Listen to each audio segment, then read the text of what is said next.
Página 1.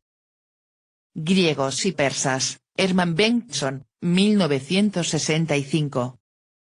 El mundo mediterráneo en la Edad Antigua 1.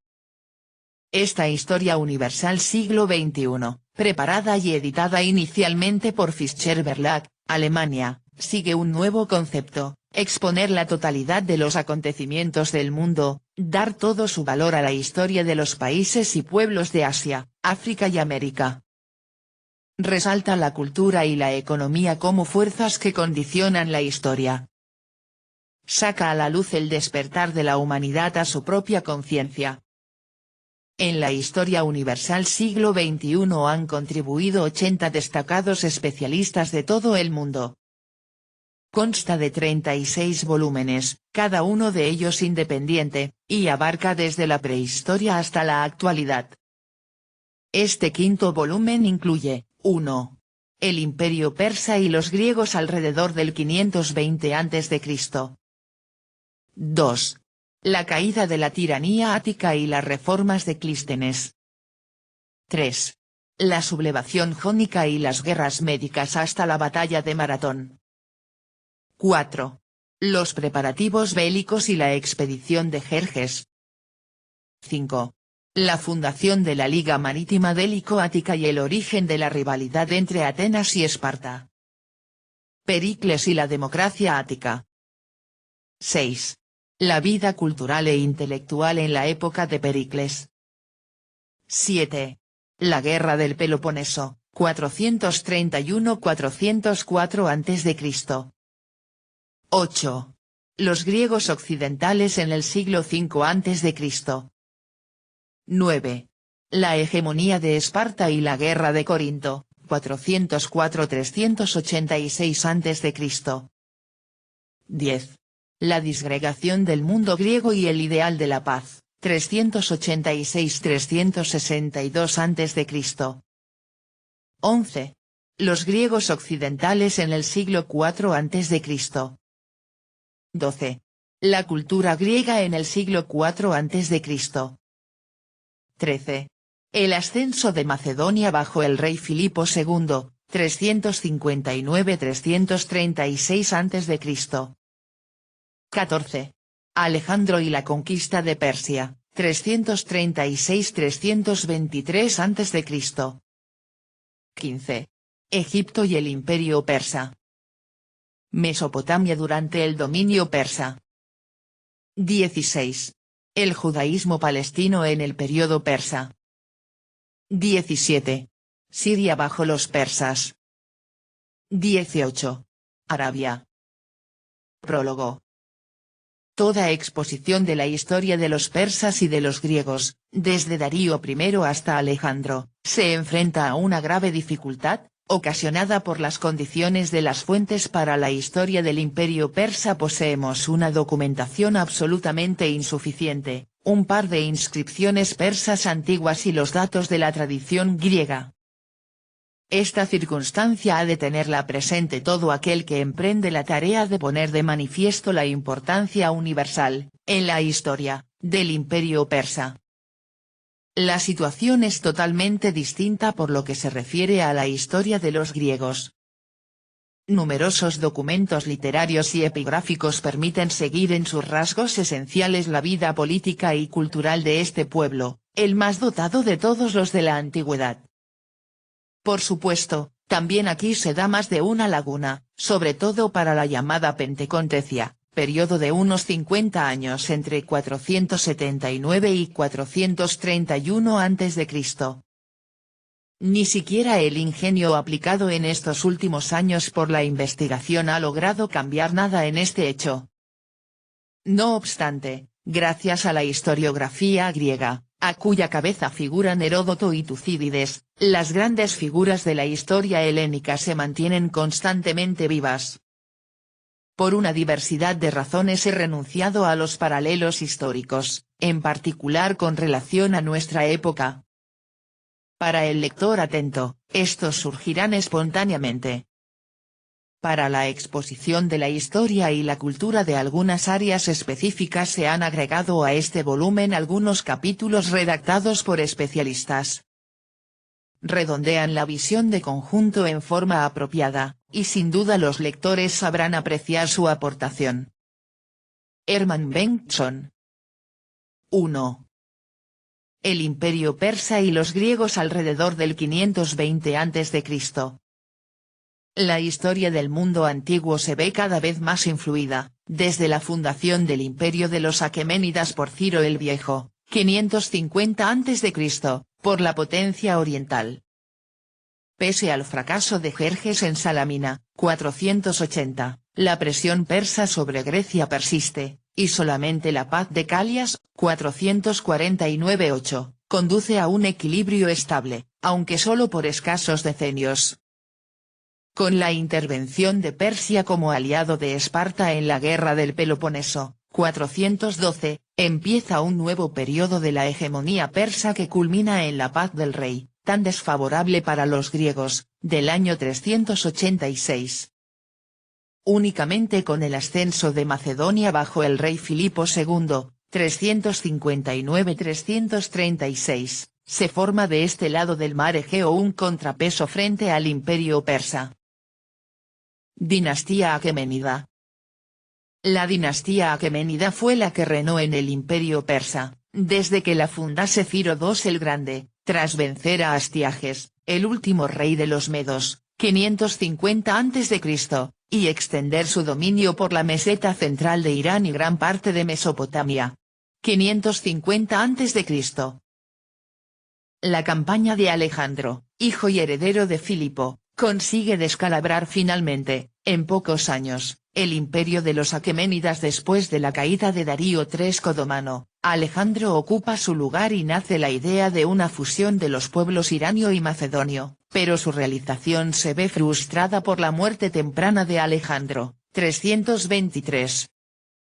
En las luchas de los diádocos, sus sucesores, triunfa el macedonismo conservador, pero el peso del carácter original del pueblo iranio se mantiene, con todo, e incluso revive, en el siglo III a.C., en la lucha con los seleucidas. Las tradiciones del imperio de los aqueménidas son reanimadas por el imperio parto de los arsácidas, reino que desde su fundación, 247 a.C., fue un adversario en ningún modo despreciable de los seleucidas, primero, y luego también del Imperio Romano. Batalla de Carras, 53 a.C. El Imperio Seleucida, 312-63 a.C., fue una enorme entidad política establecida por Seleuco I Nicator, victorioso o invicto, que vivió de 358 a 281 a.C., y reinó de 305 a 281 a.C., uno de los generales de Alejandro Magno que reclamó parte del imperio tras la muerte de Alejandro en 323 a.C. Los arsácidas es la dinastía persa que reinó en Partia, región del Asia Antigua, desde el siglo III a.C. hasta el siglo III de la era cristiana, cuando fue derrocada por los sasánidas. Se agudiza mucho el antagonismo entre los pueblos romano e iranio desde la fundación del imperio de los sasánidas, 226 después de Cristo. La dinastía sasánida fue fundada por Ardacher I en el año 224, nieto del rey persa Sasán y descendiente de un linaje sacerdotal de la diosa Anaita en Istar, en la provincia de Fars, Persia, quienes a principios del siglo III habían accedido al gobierno de la provincia. A partir de este momento, la historia de fines de la antigüedad es un enfrentamiento cara a cara del Imperio Romano y el neopersa, hasta sucumbir el dominio de los sasánidas bajo la expansión de los árabes. Batalla de Neaben, 642 después de Cristo. Por supuesto, esta evolución de las relaciones iranio-occidentales, de más de 1000 años, no se concibe sin una profusión de estímulos recíprocos de carácter intelectual y artístico. Es bien sabido que los griegos aportaron a la construcción del imperio aqueménida una contribución sobresaliente. Médicos, eruditos y arquitectos actuaron en la corte persa, y la participación de los mercenarios griegos en el ejército persa no es menos destacada. Los arsácidas, todavía, seguían dándose plena cuenta de la importancia de la cultura griega bajo vestimenta helenística. Sin embargo, entre el imperio de los aqueménidas y el de los arsácidas se sitúa el imperio de Alejandro y de sus sucesores, el imperio de los seleucidas, bajo los cuales la cultura griega se extendió profundamente por el Irán y por la India. Sin Alejandro no habría cultura griega universal alguna, y sin el helenismo no habría habido Imperium Romanum. Para la civilización de la época romana de los emperadores, el elemento helenístico reviste importancia capital, no menos que para el triunfo del cristianismo, cuyas comunidades se encuentran a fines de la antigüedad esparcidas por el vasto espacio comprendido entre Irlanda y la India. Hay que plantear, al menos, la pregunta acerca de si está o no justificado, y si lo está hasta qué punto, considerar la historia de la antigüedad como una disputa de la cultura greco-romana con la irania. Ernst Kornemann ha contestado afirmativamente, pero, por impresionante que sea el edificio que él ha erigido, subsisten dudas. Y estas dudas no se basan únicamente en la notoria inactividad del imperio persa en momentos decisivos de la historia antigua, sino que surgen sobre todo si se compara la cultura griega de los siglos V y IV a.C. con la vida intelectual de dicho imperio. Pese a todo el respeto que se tenga por las realizaciones de los persas, no se encuentra nada en materia de construcciones monumentales, en todo aquel vasto territorio, que en su contenido artístico pueda compararse ni remotamente con las construcciones de la época de Pericles. Y mucho menos puede Persia oponer algo equivalente al libre imperio del espíritu griego en materia de filosofía, teatro e historiografía. Y eso que durante muchos siglos estuvieron las puertas abiertas, tanto en un lado como en otro, de par en par. Es significativo que fuera Heródoto quien nos proporcionara una descripción del imperio persa que no ha sido superada hasta la fecha. Las inscripciones persas antiguas, por importantes que sean sus datos, forman parte de la serie de antiguos decretos de los soberanos orientales, creados para la glorificación del gran rey. Mientras en Grecia el individuo se desarrolla en el terreno de la política y de la vida intelectual según su afición y sus facultades, del imperio de los aqueménidas, en cambio, solo conocemos, aparte de los nombres de los grandes reyes, a unos pocos de sus colaboradores y amigos más íntimos, y aun estos, en su mayor parte, a través de la tradición griega. Pese a que el imperio persa constituyó, a partir de Darío I, 522–486, una concentración de poder político como apenas la hubo nunca antes en el mundo antiguo, no se puede dejar de percibir que la pequeña Grecia poseyó por lo que se refiere a la vida de la cultura una importancia incomparablemente mayor. La fisonomía cultural de los siglos V y IV a.C. estuvo marcada exclusivamente por Grecia. En estos siglos se crearon los fundamentos de la civilización occidental no sin influencias extragriegas, desde luego, pero esencialmente gracias a las realizaciones de los propios griegos. El imperio de los persas, que en el terreno político no podía ignorarse, resultaba en buena medida para los griegos algo ajeno, pese a los contactos tanto pacíficos como bélicos, y a través de las guerras médicas la comprensión de aquellos por sus vecinos más bien menguó que creció. Si no dispusiéramos de la obra de Heródoto, nos estaría cerrado el acceso no solo al fondo político, sino también al fondo cultural de la gran contienda greco-persa. Además, faltaba entre los griegos, con contadas excepciones, una comprensión real de la peculiaridad del pueblo persa y del imperio de los aqueménidas. Nunca se produjo en ellos un verdadero esfuerzo por comprender la potencia moral de Persia, que mantenía al imperio y a sus pueblos unidos. Los persas, o los medos, como los llamaban en general los griegos, eran y siguieron siendo bárbaros en la posición del gran rey con respecto a sus súbditos. Veían los griegos el despotismo más desolador, y en la fidelidad de las masas persas para con la casa reinante veían obediencia ciega, incondicional, negándose a percibir en ello un sentido más profundo. Pese a los numerosos contactos en el comercio, En la economía y también en la vida intelectual, los griegos y los persas vivieron unos al lado de los otros sin contacto interior alguno, y ello por espacio de 2 siglos enteros. A este hecho se debe, en última instancia, el que sepamos de los persas tan lamentablemente poco. Y dado que este estado de cosas no cambiará esencialmente en el futuro, hemos de resignarnos a no poder hacer justicia a Persia en forma parecida a como la hacemos a los griegos, que nos han dejado una gran abundancia de testimonios históricos. La ruina del imperio asirio a fines del siglo VII a.C. marca el fin de una época de la historia de Asia Menor.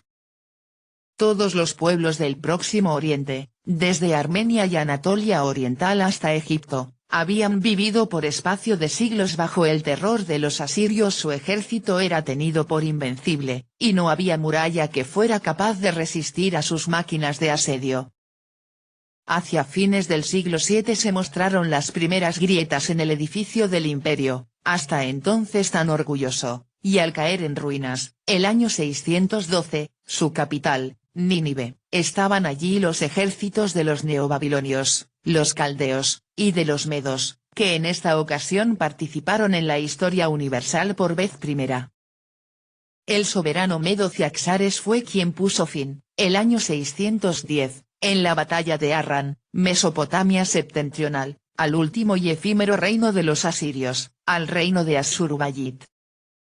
A partir de este momento la parte norte de Mesopotamia perteneció a los medos y constituyó una posesión muy importante, ya que les aseguraba, al descender de las alturas del Zagro, el enlace con las antiquísimas ciudades de la alta cultura mesopotámica.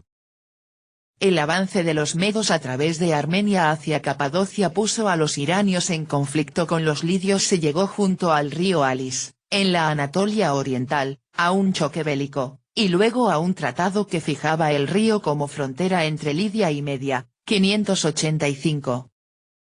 A partir de dicho año Asia Menor queda bajo el signo de 4 grandes potencias, Media, Neobabilonia, Lidia y Egipto.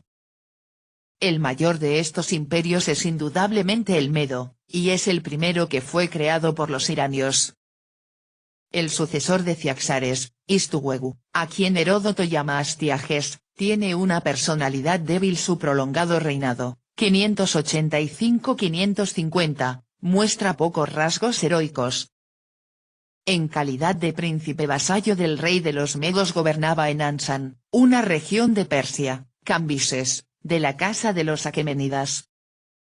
Sostenía con el medo Astiages las mejores relaciones y era yerno suyo. Del matrimonio de Cambises y de la princesa meda Mandane nació Ciro, quien tomó en 559, en Pasargada, la sucesión de su padre. Ciro es el soberano que por primera vez puso al pueblo persa al frente de la familia de los pueblos iranios. Con el levantamiento de Ciro contra el dominio de los medos en el año 550 empieza el ascenso del pueblo persa bajo el dominio de los aqueménidas. Pero la eliminación de la hegemonía del rey medo Astiages no significaba la subyugación de su pueblo, porque los linajes nobles de los medos participaban plenamente tanto en los éxitos como en los honores del nuevo soberano. Nada tiene de casual que se nombre en la tradición griega juntos a persas y a medos y que la expresión medo signifique lo mismo que persa. La expansión subsiguiente representa el engrandecimiento de la doble nación bajo la firme dirección de Ciro. Este rey ha pasado también a la tradición griega como modelo resplandeciente del soberano persa. Casi 2 siglos más tarde describió el ateniense Jenofonte la figura de Ciro el joven con bellos colores en la Ciropedia, especie antigua de espejo de príncipes muy leída e imitada tanto en la antigüedad como más tarde. Al igual que el medo Ciaxares, también Ciro se volvió primero contra los lidios, pero esta vez con éxito decisivo. Después de una victoria en Teria, los persas persiguieron al ejército lidio mandado por Creso hasta el Asia Menor occidental. En el campo de Ciro volvieron las armas persas a revelarse superiores, y después del sitio de Sardes que, al parecer, solo duró 15 días, cayó en manos de los persas la capital del imperio lidio y, juntamente con ella, la ciudadela, tenida por inexpugnable, siendo hecho prisionero Creso, el rey de los lidios, 547. La caída de Creso, ligado a Grecia por muchos vínculos, caracteriza también una nueva época en las relaciones entre aquella y Persia. El año 547 empieza el contacto directo entre los helenos y los persas, que ya no había de interrumpirse más en la historia de los dos pueblos. Las comunidades griegas de la costa occidental de Asia Menor habían sido vasallas del rey lidio y habían encontrado el dominio de los lidios poco opresivo, mayormente por cuanto estos se habían abierto con afán a la cultura griega. La casa lidia reinante se había percatado siempre de la gran importancia de las ciudades griegas y, por su parte, los griegos habían tomado de los lidios el dinero amonedado, cuya introducción dio a la economía del ámbito mediterráneo una nueva base. Ciro no ignoraba la existencia de los griegos y su importancia en Asia Menor y, antes de la expedición militar decisiva, les había ofrecido negociaciones, pero solamente Mileto había sido lo bastante previsora como para ponerse abiertamente de su lado. Mientras que, después de la caída de Sardes, todos los demás griegos de Asia Menor fueron sometidos al gobierno directo de los sátrapas persas. Mileto, en cambio, obtuvo un tratado persa de amistad y alianza, fue este el primero en la larga serie de los tratados greco-persas. Por lo demás, una parte de las ciudades griegas hubo de ser sometida por Hárpago, general de Ciro, porque se negaron a abrir sus puertas a los persas. En vano habían tratado los espartanos de intervenir por medio de una embajada. Ciro no hizo ningún caso de su demanda de que no atacara a los jonios.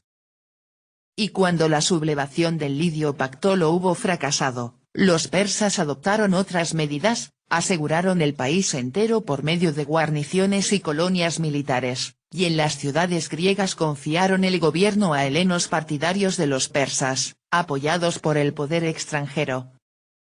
En todo caso, los jonios no tardaron en percatarse de que el dominio persa, con sus sátrapas y guarniciones, era mucho más opresivo y desagradable que el de los reyes lidios, quienes siempre habían tenido una consideración especial con las ciudades griegas de su reino.